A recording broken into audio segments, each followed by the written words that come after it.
Yes. Good morning. It is now, I have to have notes, my little note thing for when I do my videos. It's now December 15th. It's a Wednesday. It has been 6 days since I opened my TikTok and my YouTube has been open for 5 weeks. Yeah.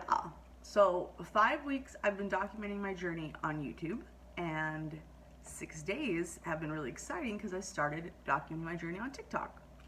And I know I'm really repetitive, but since I'm getting a lot of new people jumping on, I gotta like recap a little bit. But I've had multiple people tell me to open a TikTok. The journalist, my best friend, and they're all pointing me in the direction of a local Arizona TikToker that got her mom, or my mom, her sister's case, not her mom. She got her sister's case solved after like 20 years cold. So the journalist told me to reach out to her, and it was TikTok. I didn't do it. Should have done it right away. And then my best friend 6 days ago told me, hey, you remember Sarah Turney, right? She worked at Fry's with us. Why don't you reach out to her for advice? And I was like, is this the same Sarah Turney that the journalist said? Sure was. Turns out I know her. She's got like 1 million followers on TikTok, and that's how like she got her story out, for her sister's story out, was TikTok. Raved about it. That was the advice she gave me. I took it and ran with it, right? So I have been I'm not a YouTube junkie anymore. I have been a TikTok junkie. So much so I gave myself a bad migraine yesterday. But I've dropped about 60 TikToks. Some of them are story time, some are slideshows, one was just a single picture, a couple like home videos of my mom. The story times are what's picking up, which is great because I need to get my mom's story out there. And it's funny because like I only started this 6 days ago, and I started with like 8 friends. Like 8 of my friends in my contacts had TikTok, and they jumped on right away. So in the last 6 days, now I'm up to 25 followers. So I've gotten almost 20 followers in 6 days of random people that are following my story times and liking what they're hearing, and they're jumping on for the ride. Cool. We're getting somewhere. I woke up to a pleasant surprise this morning though. Like, I'm constantly checking the views. Psychotic. And I woke up to one of my mini-series. It was the Debunking the Left-Hand Theory mini-series, and which video, part 3, had gotten almost 400 views. It's sitting at 383 right now. So I was like, ooh! Not only did yesterday I was striving to get videos to hit 200 views, but now like I've got one that's like probably maybe might hit 400 views today. Is it working? Assuming it's working. I think it's working. I don't want to jinx myself. It's like as soon as I start talking to you, the pig comes over because he hears me talking and he thinks I'm talking to him. I'm not. Go outside. It's pretty outside. It did rain here last night, so he did get to sleep in the house last night. Jerk. Okay. Anyway, stuff is moving along quite nicely. I'm getting new followers. I just wish more people would like my videos. Other than that, we're on a roll. So Sarah just told me to stick with TikTok. She gave me some advice on my videos, and just keep going. And that's what I'm doing. So every day, it's my routine. Like normally in the morning, I would get on YouTube and do my YouTube video, which I'm still doing. This is part of my routine, but now I'm just taking my YouTube video and chopping it and making a TikTok. So this little morning routine I have with you is actually killing 2 birds with 1 stone. So I put on makeup today because like my videos might like get like, this pretty face might see like 400 people today. So I thought I would put some makeup on. I'm ready for my close-up. Mr. DeMille, that's an effect, Nikki. You can put that in later. I don't have a baby. That's my dog. It's a dog. Monkey! I was getting ready for my close-up. All right, let me save my dog. She was a breeder dog. This is what a dog that I did a job for these people, and that little fuzzy creature right there. That one little fuzzy creature. She spent her life in a travel kennel, and she's a breeder bitch. This is why she's screaming too. I had to get into my toy box last night for my memories. She can't get to her stairs. Come on, go down your stairs. There you go. Is she not the cutest thing? She's lived in a little travel kennel. They only let out like to go in their X-Pen, and she was gonna sell that dog, and the person she was gonna sell that dog to was gonna breed her again. That canines have like 42 teeth. When I rescued her and I got her to the vet, I get pork outside, she had 8 teeth. They let that many teeth right out of her head. And then she had the nerve to tell me that she was gonna sell that dog and have it bred again. That dog probably would have died if she carried another litter. I saved her. It's like I save all my little rodents around here. Anyway, I'm gonna let that debug. So what I'm gonna do is I'm gonna put this next little part. This is gonna be my part for YouTube. Or this is YouTube, Nikki. I got so much shit on. This is gonna be my part for TikTok. Let's make yourself look pretty. Big hair. Duck face. Okay. Greetings and salutations. Ooh, look at the glare. For those that don't know me, my name is Nikki Lee Wasilishan, and this is my mother, Stacy. Her legal name is Stephanie Marie Wasilishan, but she goes by Stacy, just like I like to go by Nikki. And it's beautiful. I was born in 1982 when my mother was a grand ripe age of 20. She's still a baby herself. She was probably about 23 in this picture when she did this with me and her. You can tell that she loved her daughter. She did this with me many times in my lifetime with her, in the 10 years I was with her. Many times I was dressed up and forced to be in front of the camera with her. She loved her children. She's very proud. So that's why it's hard when the Sedona PD keeps telling me that she killed herself. It did not happen that way. But let me back up. My name is Nikki Lee Wasilishan, and this is my mother, Stacy, Stephanie Marie Wasilishan. She was born in 1961. I was born in 1982. She was 20, she just turned 21, I think, when she actually gave birth to me. She was very young. The relationship with my dad was rocky. When I was about, I don't know when exactly she met Russell. I know that my sister is 7 years younger than me. And I know that Russell and my mom dated for several years before she had my sister. So my mom and my dad were only together a handful of years after I was born. My dad did not want kids. My mom wanted kids. She wanted more. She started working she'd always worked in restaurants. She was either like a server like I did, or she worked her way into the kitchen. She loved to cook, loved to bake. Always would make cookies, let me and my sister lick the beaters. Good memories. She used to do the hotel and the restaurant gig, and she worked at, what the fuck, they changed the name of the resort. The Point Crescent Hotel. That's where she met Russell. He was a chef in the kitchen. He's Italian, he had an accent. He was different than my dad.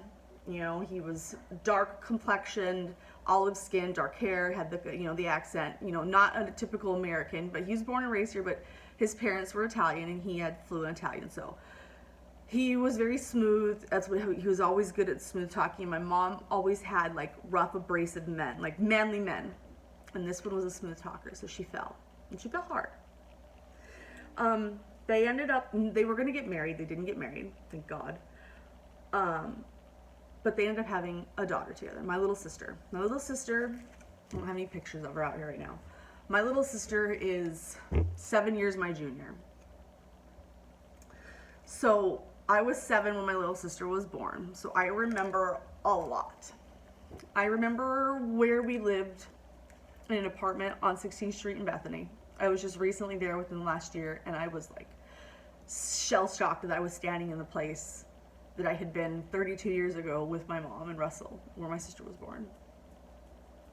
Fucking memories.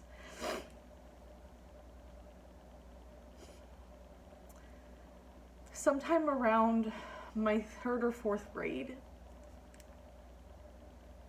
I was probably 9. She was still young, 9, maybe 9 or 10. It was only a couple of years we were in Sedona. Probably around, I was 9 or 10. Probably around 1990, 1991. when they moved my sister and me to Sedona, because my mom got a business opportunity with Russell, and they were both going to work in a kitchen in Sedona, a restaurant, an Italian restaurant called Pietro's. Russell was going to be the executive chef, and my mom was going to be the pastry chef, which they did. They ran the restaurant. It was great. Russell just got really comfortable, and his drinking got really bad. Really bad. So in the years from 89, when my sister was born, to 93, their relationship deteriorated year after year. He drank more, he got blackout drunk, would urinate the bed, urinate on her. He had a problem fulfilling his tasks at work. She was running both her side of the kitchen and his. She wasn't getting any credit. They kept saying that she was jealous of him, when in all actuality she was running a house, having 2 children, a dog, a cat, running a restaurant, and having an affair. Yes, my mom had an affair. He was not, she was in her early 30s, and what do women in their early 30s need? He wasn't giving it to her. And as a little kid, I've had to actually, during a sleepover, I had friends over, I had to get up and walk down the hall and close their bedroom door because I could hear my mom saying, she's butt-ass naked on the bed, "Why don't you touch me anymore, Russell?" Like, this is shit that I don't even want to get into, but I'm giving this to you so you have context. Like, she was unhappy. So she was unhappy for a long time. Nobody wants to talk about why she was unhappy. They just want to talk about, like, how negative she was at work. When you're negative and nothing changes, yeah, you start to verbalize, you know. She's just like me. She talked. She talked about how unhappy she was. And for a while, she found a little bit of relief when my dog busted through the screen door, and then we had to have a man come and fix the screen door. And they hit it off, because Russell was working all day. And she had an affair, and she got pregnant. And I know this because she had to go have an abortion, and she had to stage that she had a period, and I had to take care of her. And at 10 years old, I'm aware of this, so she's talking to me about it. Because I helped her. I also babysat my sister. She would go off. Remember, she didn't get like a 20s because she had a newborn baby. A single mom, really. So, like, when I was old enough, she would, like, go out, and, you know, her and Russell would go out. And I have pictures of her all beautiful, dressed up at Sedona out, and I would be the one home watching my sister. So she trusted me. So I know a lot. So when the sergeants and the detectives in my mom's case don't want to talk to me,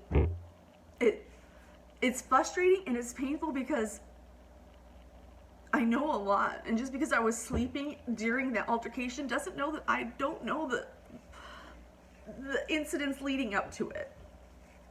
Okay, so now we've gotten to the horrible skeletons in the closet. My mom was a cheater. She cheated. She's very unhappy.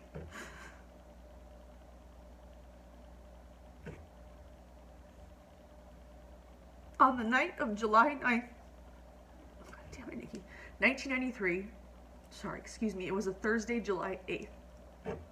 This summer, my birthday was in like 17 days. I was going to get a TV that year. I was on my best behavior, but I got to stay up a little bit later. But I remember she was sitting on the couch, and the couch wasn't like back up against the wall. It was sitting in the middle of the living room. So I was able to go up to her behind the couch and wrap my arms around her, kissed her on the side of the neck, cheek, and I said, "I love you, good night." And I went to bed. And that's the last time I ever saw my mom. 2 hours later, 3 hours later, because I went to bed around 11, I heard Russell get home around 11:30.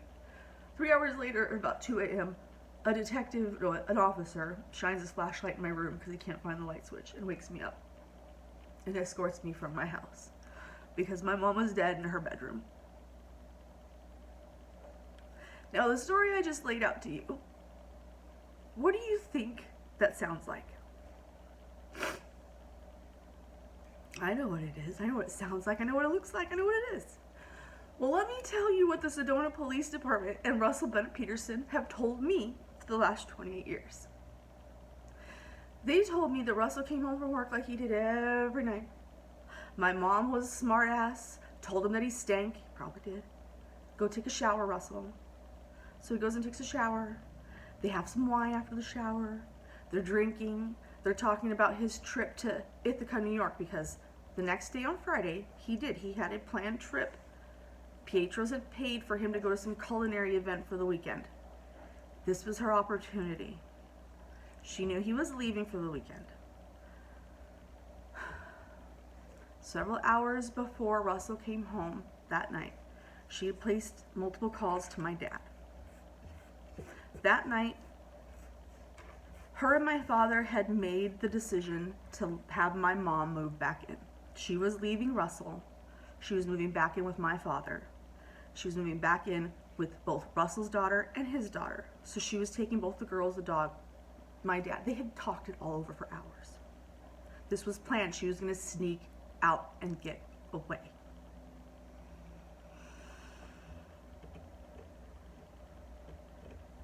He didn't let her get away, guys.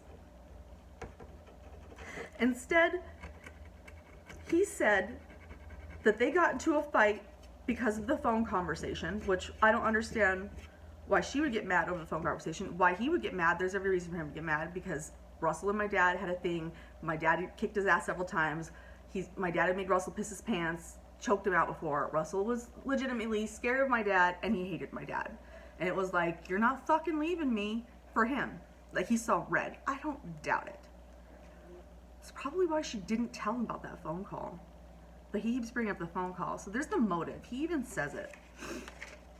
But he says, next thing you know, she goes and gets a gun out of the bedroom and says, Russell, I'm going to shoot you. Every version of his story says that. So she announces that she's going to shoot him. She pops off one bullet, which misses him, turns around, goes into the bedroom, and he follows her. First, she goes in the bedroom, he turns the corner to follow her, and he sees her shooting herself. She killed herself. When he's confronted with the fact that, that couldn't have happened with the, forensic evidence, it changed into the, well, I think that there was a struggle for the gun. Okay, so she went and got the gun. She popped off one bullet, you didn't hit you, then turned around and went to the bedroom where you chased after her, a woman with a gun, to try to get out of her hands. And then it went off while you guys were struggling for the gun, right here. Right here. Bam. Sounds like he put the gun right here, and bam. The Sedona Police Department expects me to believe that. I did not open the case file until 4 months ago. For 28 years, I did not open the case file. I didn't want to know. My other family members were working on this, and I heard them talk about it all my life. I didn't want to get that deep into it. I watched how it tore apart my aunt. 4 months ago, I opened the case file because they started to were starting to reinvestigate my mom's case. To no avail. That pissed me off. What really pissed me off was Sergeant Dominguez quotes to the Red Rock News. Slander. What really, really pissed me off was Sergeant Leon telling me that she doesn't want to interview me because I was sleeping. So I don't know anything. I think that was a direct quote. That really pissed me off. And what really, really pissed me off was at the end of July, the second Red Rock News article, and Sergeant Dominguez informing that he's not going to be pressing any charges. He didn't even get Russell in a fucking room. He has not been interrogated in 28 fucking years. Why? Why are they covering this up? Why? I know why. His parents had money. They come from Italian Chicago mafia. Yeah, I said it. Someone got paid off. So I'm fighting the Sedona Police Department. I'm fighting the Yavapai District Attorney's Office. And now I'm fighting the Red Rock News and their slanderous reporting. And they don't want to talk to me. I've got other reporters that are talking to me. Podcasters. I'm eating my own fucking shit. But the Red Rock News does not want to report my side of the story. They're only reporting one side, one-sided. It's all victim blaming. It's fucking disgusting. The person that lost her life is the one that for 28 years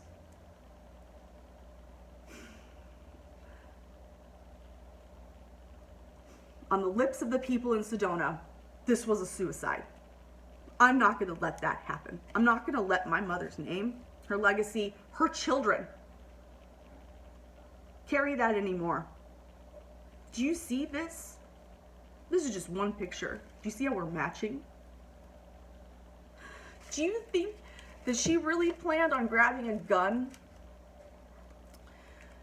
and shooting, from his story, her boyfriend, her younger child's father, and then killing herself so that her 2 children will wake up in the morning to dead parents? Does that sound logical? It doesn't, because it's not. But that's, again, the story that the Red Rock News, Sedona PD, Russell Bennett Peterson, and the Yavapai District Attorney's Office is convinced on shoving down my throat. Well, I've got 4 months of research, paperwork, the phone records. I've got interviews. He's confessed his next wife, next girlfriend. Nobody's talked to these people. Why? Can we just push a little bit harder, guys? Can we push a little bit harder and ask the Sedona PD why exactly they felt the need that my mom didn't matter? Stacy didn't matter, apparently, enough to go interview in person the ex-boyfriend. Stacy didn't matter enough to pull the phone records for that night. Stacy doesn't matter to the Sedona Police Department. Stacy doesn't matter to the Yavapai District's Attorney's Office. Stacy doesn't matter to the Red Rock News. Well, guess what? Stacy matters to me. And you better hope that I don't go viral. In my case, I hope I go viral. She's gonna go viral. She deserves to go viral because for 28 years, you guys have talked shit about her. It's time that people know the truth. Don't you think? It's time. I'm older now than my mother ever made it in life by 7 fucking years.